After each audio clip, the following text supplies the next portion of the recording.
Você quer milagre, mas não quer mudança? Senhor nosso Deus, a gente já começa essa oração com sinceridade. Porque enganar o Senhor não dá, né? Tem gente pedindo milagre, mas não quer mudança.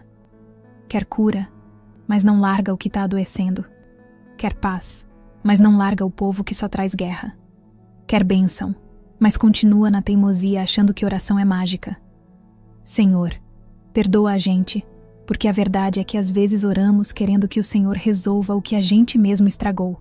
Queremos colheita abençoada, mas temos plantado fofoca, preguiça, rebeldia e ainda achamos que vai nascer árvore de milagre. Ajuda-nos, Deus, a entender que o milagre não é um passe de mágica. O milagre começa quando a gente obedece. Aí tem gente que ora: Deus, me dá um casamento restaurado, mas trata o cônjuge igual inimigo no campo de batalha. Senhor, me prospera, mas vive gastando sem sabedoria, devendo até pro fiado da vendinha, e ainda culpa o devorador. Oh Deus, tem misericórdia. Mas sabe, Senhor, mesmo com nossas mancadas, o teu amor continua sendo incrível. O Senhor nos confronta com graça, nos chama para perto com verdade e nos corrige sem deixar de nos amar. Por isso, hoje nós te pedimos, tira o nosso coração de pedra. Nos ensina a orar, mas também a obedecer. A gente não quer só a tua mão, quer tua vontade. Não queremos só resposta, queremos transformação. E se for preciso, quebra o vaso, mas salva a alma. Porque mais vale um coração tratado do que uma vida de aparências na igreja e bagunça em casa. Senhor, começa essa obra dentro da gente hoje. E se a mudança tiver que doer, que doa, mas que venha com propósito. Você quer vitória, mas foge da luta. Senhor, continuamos aqui, de joelhos no chão e o coração aberto, porque tem coisa que só o Senhor consegue resolver mesmo. Agora, vamos ser honestos de novo. Tem muita gente querendo vitória sem batalha. Querem a conquista de Davi, mas sem enfrentar o gigante. Querem a dupla porção de Eliseu, mas não querem seguir Elias até o fim. Tem gente que ora forte no domingo, mas foge da luta na segunda. Só quer bênção se for fácil, milagre se for instantâneo, e livramento se for sem arranhão. Senhor, o povo quer bênção delivery, mas o teu reino não funciona com cupom de desconto. A tua palavra diz que no mundo tereis aflições, mas muitos de nós só querem promessa de paz. Esquecemos que a vitória não vem sem enfrentamento e que a fé que não é testada também não é fortalecida. Ó Deus, nos perdoa pela covardia disfarçada de espiritualidade. A gente vive dizendo, tô esperando no Senhor, mas na verdade estamos com medo, parados, inseguros, achando que o Senhor vai mover o céu, a terra e até o sofá para nos empurrar na direção certa. Mas o Senhor já nos deu o espírito de poder, não de covardia. O Senhor nos deu autoridade, mas a gente insiste em andar como se fosse vítima. Nos ajuda, Pai, a levantar da cama com fé, encarar a vida de cabeça erguida e saber que mesmo no meio da batalha, o Senhor já preparou a vitória. Porque gigante não é problema. É oportunidade para mostrar que o Senhor ainda derruba Golias. Nos dá coragem, força e discernimento. E se for para lutar, que seja com as armas certas. Joelho no chão, coração limpo e mente firme na tua palavra. Que ninguém aqui desista antes da hora. Que não sejamos crentes de promessa sem cruz, de glória sem esforço, de vitória sem fidelidade. Você quer parecer santo ou ser transformado de verdade? Senhor, essa parte aqui pode doer um pouco, então prepara o coração da gente. Porque olha, tem crente que é especialista em performance espiritual. Na igreja, levanta a mão, dá glória, sapateia até. Mas em casa, não consegue nem pedir desculpa. Tem gente que aprendeu a fazer cara de crente, a andar de Bíblia debaixo do braço, a falar varão e varoa, como se fosse código de fé. Mas coração? Tá cheio de orgulho, vaidade, julgamento, comparação, fofoca disfarçada de preocupação. Ó Deus, o Senhor não chamou a gente para isso. A tua palavra diz que o Senhor não vê como o homem vê. O homem olha para a aparência, mas o Senhor vê o coração. 1 Samuel 16:7. Então por que a gente insiste em gastar tanto tempo polindo o lado de fora, se por dentro tá tudo rachado? A verdade, Deus, é que ser santo na frente dos outros é fácil. Quero ver é ser crente quando ninguém tá olhando. Quero ver manter o fruto do Espírito quando pisam no nosso calo. E o pior, Pai, é que às vezes a gente aprende mais a esconder o pecado do que a lutar contra ele. Então hoje, Senhor, em nome de Jesus, a gente te pede, desmonta esse altar da aparência e constrói dentro da gente um altar de verdade. Nos ensina a parar de buscar a aprovação dos outros e a desejar só a tua presença. Porque, sinceramente, de que adianta ser aplaudido pelos homens e ignorado pelo céu? De que adianta parecer santo na internet e estar distante no espírito? Queremos santidade real, transformação profunda. Graça que cura, não maquiagem espiritual. E se para isso o Senhor tiver que mexer em coisas que a gente escondeu por anos, pode mexer. Tira a sujeira debaixo do tapete. Limpa o templo. E faz morada. Porque mais do que parecer, a gente quer ser. Quando Deus se cala, é porque está fazendo mais do que você imagina. Senhor, hoje a gente precisa falar sobre esse silêncio aí. Porque olha, tem hora que parece que o céu fechou o áudio e a gente fica aqui, orando, jejuando, esperando, mas sem receber nenhum "tô te ouvindo". A gente até dá aquela conferida no Wi-Fi espiritual, vê se não pecou alguma coisa. E mesmo assim, silêncio. Mas sabe o que é mais doido, Deus? É que nesse silêncio, o Senhor ainda continua sendo Deus. O Senhor é o único que pode estar calado e mesmo assim agir.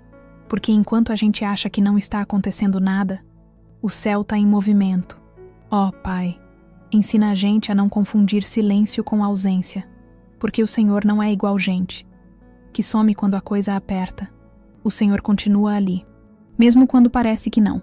Lá em João 11, quando Lázaro morreu, Jesus demorou 2 dias para chegar. 2 dias. Maria e Marta já estavam desesperadas. E o Senhor? Silêncio. Mas quando o Senhor chegou, não foi para tratar de enfermidade, foi para ressuscitar. É isso que o Senhor faz no silêncio. Prepara algo muito maior do que a gente esperava. Senhor, nos ajuda a confiar mesmo quando tudo dentro da gente grita, desiste. Porque a fé verdadeira não se mede quando tudo dá certo, mas quando nada faz sentido. E mesmo assim a gente escolhe crer. Nos livra da pressa de querer respostas imediatas. Nos livra da ansiedade de querer controlar tudo. E se for para esperar, que seja esperando no Senhor, com esperança, com paz, com maturidade. Porque mesmo em silêncio, o Senhor nunca parou de ser bom. Você não nasceu para viver remendado. Senhor, hoje a oração vai tocar num assunto delicado. Gente que aprendeu a viver quebrada e acha que é assim mesmo. Tem gente que não se cura porque se acostumou com o trauma. Aprendeu a funcionar doente. Aprendeu a amar com medo, a confiar desconfiando, a viver com máscara sorrindo por fora e sangrando por dentro. E aí Deus, quando alguém pergunta, tá tudo bem? A resposta é automática. Tô sim, glória a Deus. Mas o coração tá em cacos. Ó Pai, tem gente que não quer mais ser curada porque acha que já passou da fase de esperança. Aceitou que vai ser assim para sempre. Mas o Senhor não é Deus de para sempre assim. O Senhor é Deus de transformação. É Deus que toca na ferida e diz, eu curo. É Deus que chama o paralítico e diz, levanta, toma tua cama e anda. A dor não pode ser parte da nossa identidade. A mágoa não pode ser companhia fixa. A tristeza não pode ser o fundo musical da nossa vida. Senhor, tem gente que acha que não é digna de ser curada, que porque errou demais, sofreu demais, falhou demais, não merece mais recomeçar. Mas a cruz nos lembra exatamente do contrário. Na cruz, o Senhor não só nos perdoou, nos restaurou. Então, Deus, vai agora nesse coração acostumado com a dor e mostra que ainda tem vida depois da queda. Ainda tem esperança depois do trauma. Ainda tem riso depois do choro. Ajuda-nos a parar de fingir que tá tudo bem e a nos abrir para o tratamento divino. Porque não dá mais para viver pela metade. Não dá mais para andar com a alma manca. O Senhor quer nos ver inteiros. E se o Senhor quer, então que seja feita a tua vontade. Cura, limpa, restaura. Mas não nos deixa acostumar com a dor. E se o que Deus quer for exatamente o que você não quer soltar, Senhor, hoje a oração é para quem está com a mão fechada, apegado a algo ou alguém que o Senhor já pediu para entregar. A verdade é que tem coisa que o Senhor nos deu por um tempo, mas a gente pegou como se fosse para sempre. Às vezes o Senhor abençoa, e a gente transforma a bênção num ídolo. Fica ali, cuidando, protegendo. Mas quando o Senhor diz, me dá isso aí, a gente responde, Senhor, tem certeza? Isso aqui foi o Senhor mesmo que me deu. Pois é, o Senhor deu, mas agora está pedindo de volta. E obediência verdadeira é quando a gente diz sim, mesmo quando dói. Abraão viveu isso, né?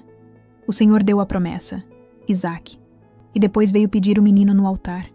Ah, Senhor, se fosse hoje, muita gente ia amarrar o menino, o altar, e sair correndo. Mas Abraão obedeceu. Subiu o monte, com fé, com faca, com coração apertado, mas com obediência. E sabe o que é mais lindo? O Senhor não queria o filho. O Senhor queria o coração do Pai. Porque o Senhor não quer que a gente perca. O Senhor quer que a gente aprenda a confiar. Então, Deus, se o Senhor está pedindo algo hoje, ajuda-nos a ter coragem de soltar. Soltar o controle, o medo, a pessoa, o emprego, o plano, o ego.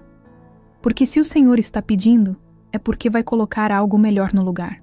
Ou vai mostrar que aquilo nunca foi essencial para começar. Nos livra dessa mania de segurar tudo como se o mundo dependesse da gente. Porque na real, quem sustenta tudo é o Senhor. Ensina a gente a dizer, tá aqui, Senhor, é teu. E se o Senhor quiser levar, leve. Porque quem entrega com fé, vai receber com abundância. E o que vem de ti, Senhor, sempre é melhor do que aquilo que tentamos segurar. Deus não atrasa. É você que quer tudo antes da hora. Senhor, a gente precisa conversar sobre esse negócio de tempo. Porque olha, tem gente por aí dizendo, Deus, o Senhor esqueceu de mim. Deus, cadê a promessa? Deus, tá demorando demais. Mas o Senhor, lá de cima, deve estar olhando e dizendo, Filho, se eu te der agora, você estraga. Filha, se chegar antes da hora, vira problema, não bênção. A verdade, Pai, é que a gente quer tudo para ontem. A gente ora hoje e já quer a notificação da resposta antes de dizer amém. Mas o Senhor não é Google, não é iFood, não é banco digital com resposta instantânea. O Senhor é Pai. E Pai de verdade não entrega tudo na hora que o filho quer. Entrega quando o filho está pronto. Ó Deus, perdoa a nossa ansiedade, esse hábito de querer controlar a agenda do céu. A tua palavra diz em Eclesiastes 3 que há tempo para todas as coisas. Mas a gente quer plantar e colher na mesma estação. Quer milagre sem processo. Quer maturidade sem dor. Quer resposta sem esperar. Mas o Senhor trabalha no tempo certo. Não é no nosso relógio.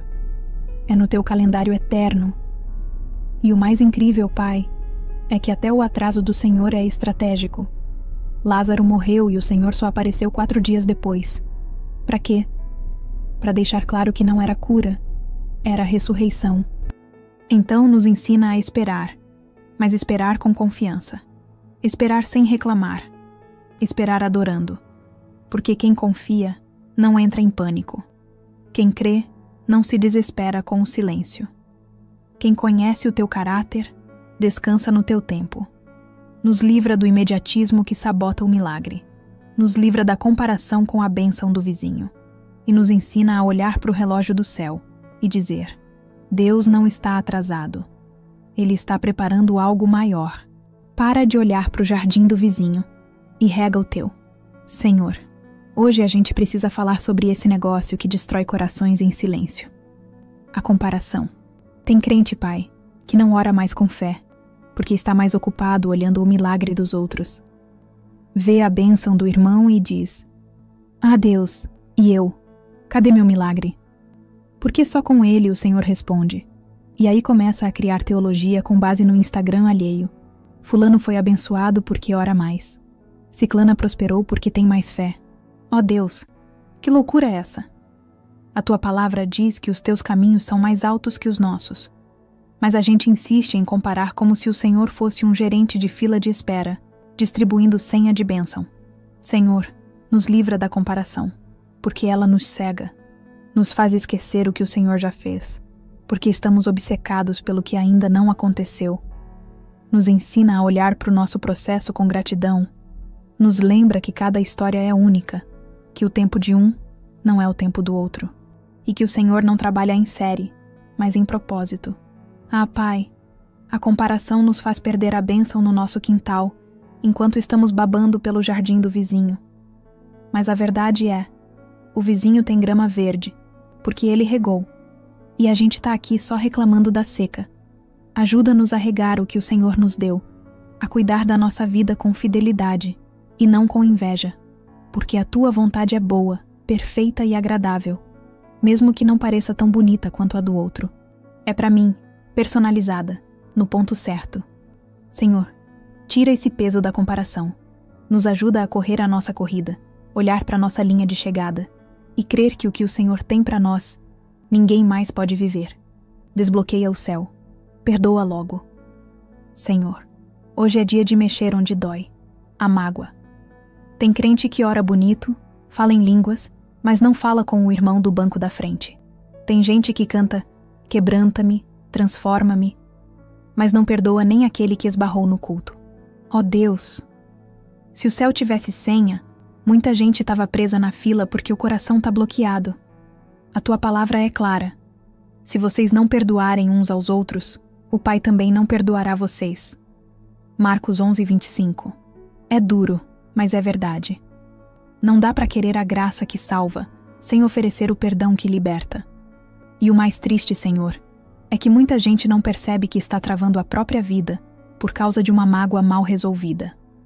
Mágoa não mata de uma vez, mas vai intoxicando a alma, vai deixando a oração pesada, o louvor sem força, a fé enfraquecida, porque um coração preso ao passado não consegue caminhar no presente nem enxergar o futuro.